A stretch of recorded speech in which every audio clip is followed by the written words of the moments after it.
सहारा केवल भगवान का। ऋषिकेश में गंगा जी के किनारे एक संत रहा करते। वो जन्मांध थे और उनका नित्य का एक नियम था कि वो शाम के समय ऊपर गगनचुंबी पहाड़ों में भ्रमण करने के लिए निकल जाते और हरि नाम का संकीर्तन करते जाते।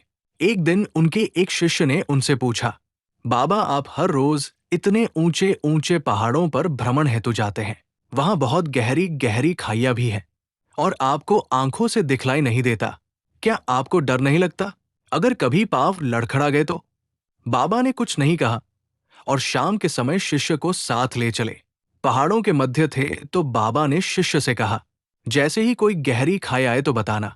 दोनों चलते रहे और जैसे ही गहरी खाई आई, शिष्य ने बताया कि बाबा गहरी खाई आ चुकी है। बाबा ने कहा, मुझे इसमें धक्का दे दे। अब तो शिष्य इतना सुनते ही सक्का गया। उसने कहा, बाबा मैं आपको धक्का कैसे दे सकता हूं? मैं ऐसा हरगिज नहीं कर सकता। आप तो मेरे गुरुदेव हैं। मैं तो किसी अपने शत्रु को भी इस खाई में नहीं धकेल सकता। बाबा ने फिर कहा, मैं कहता हूं कि मुझे इस खाई में धक्का दे दो। ये मेरी आज्ञा है और मेरी आज्ञा की अवहेलना करोगे तो नर्कगामी होगे। शिष्य ने कहा, बाबा मैं नर्क भोग लूंगा मगर आपको हरगिज इस खाई में नहीं धकेल सकता।